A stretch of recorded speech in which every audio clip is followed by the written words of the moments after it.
I'm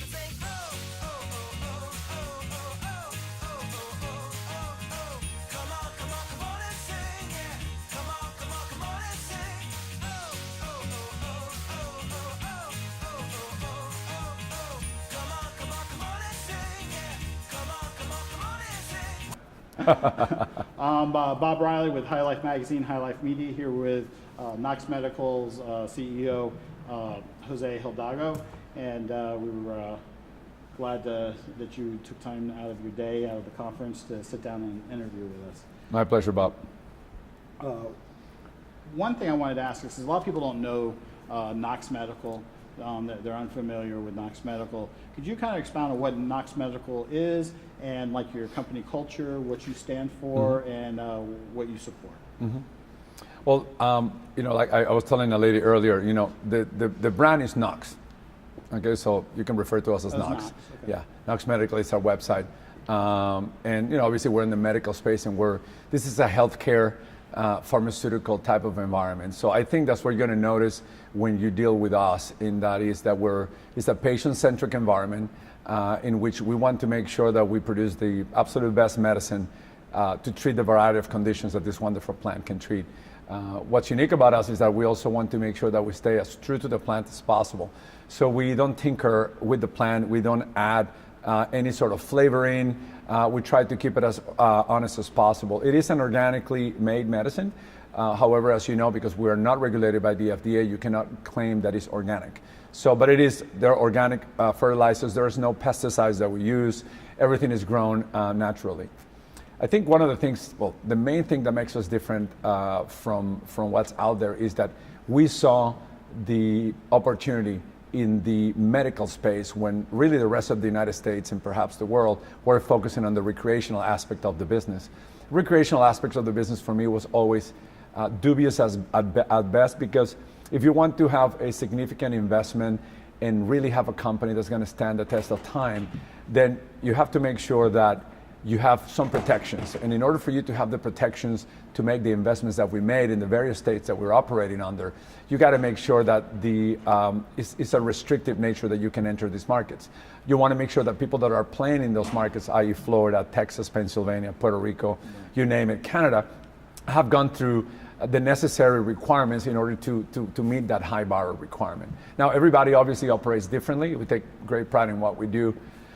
The other stuff is that from the very, very beginning when I founded the company, we've always had a vision to become a global dominant brand in medical cannabis. So from the very, very beginning, although Florida was our first foray, now we are not only in Florida, we're in Puerto Rico, as I mentioned, we're in Pennsylvania, we're the only company licensed in Texas, and we recently made an acquisition in Canada as well. So we are now becoming that vision. And so now it's a matter of us starting executing on that.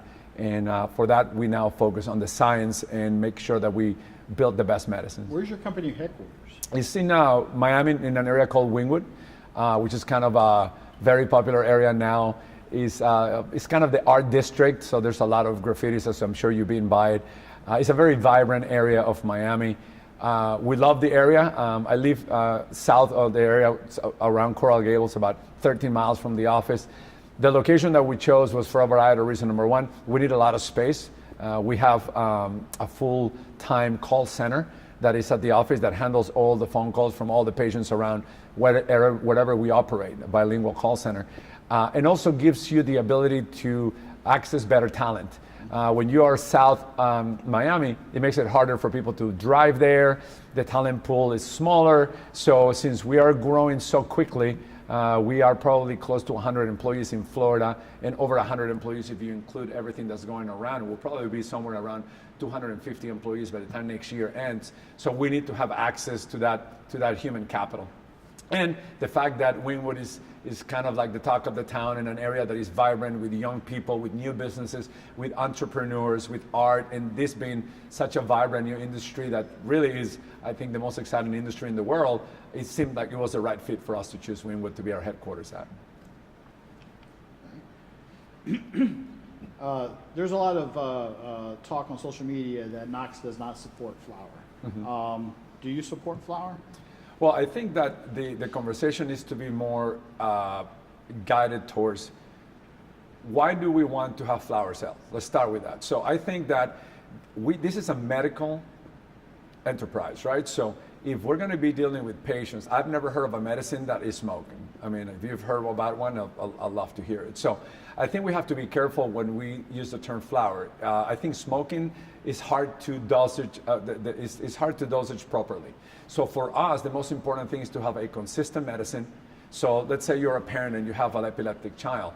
Even though it's a living organism, the plant, you want to make sure that the harvest that you did in March of 2017, when you do a harvest in, say, April or May when they need to buy medicine again, well, you want to make sure that it is as consistent as possible. And we know that the flowers have variation between one to another, even in the same plant. So I think homogenizing the medicine is important. Also, the dosage is important. So we want to make sure when the physicians issue the order that the patients, the parents, the caretakers, the caregivers understand how that drug is going to be administered so they can see and start titrating and whether it works or not. I'm not opposed to flower cells. I am opposed to irresponsible flower cells in which not many people out there have never used cannabis in their lives. So we have to make sure that we explain to them how they're going to administer. I don't think smoking it is a good plan. I think if we find it in a way that it can be delivered in a container that's very dosage specific, perhaps.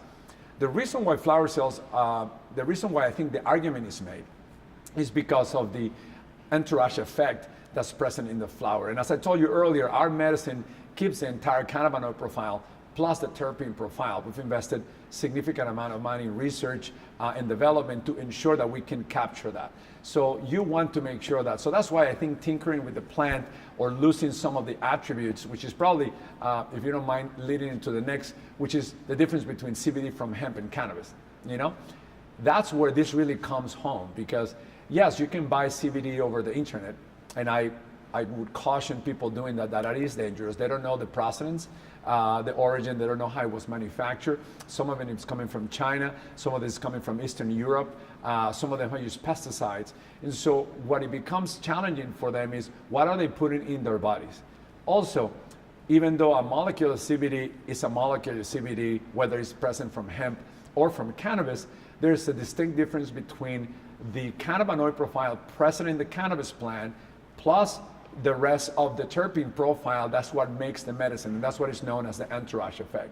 So although some conditions can be treated, I'm sure, with the same CBD isolate, I think, and you'll see there's tremendous research available about this, over time, they just simply don't last and they don't work. So you're dealing with an issue that if you have somebody that's suffering of a serious condition, in this case epilepsy, and they begin taking this CBD isolate drug, and they stop taking the synthetic stuff that they're taking, and now they go back having an incident, that can really have a detriment not only to their personal health, but they will probably never try again the drug. So I think that the use perhaps can be used for other things. I'm not an expert in hemp, but I would like to caution people that the difference between cannabis CBD derived with the entire cannabinoid profile, there's 113 known cannabinoids in the plant, plus there's we know about the effects of 9 of them, but we know that when the 113 of them is when the magic happens, the entourage effect, and the terpene profile, then we know that helps with a variety of other ailments,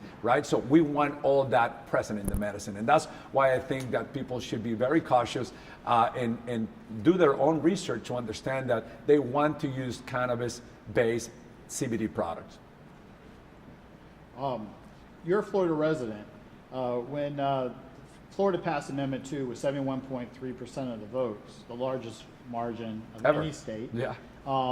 And we were the only state to have to go into special session in order to get it passed.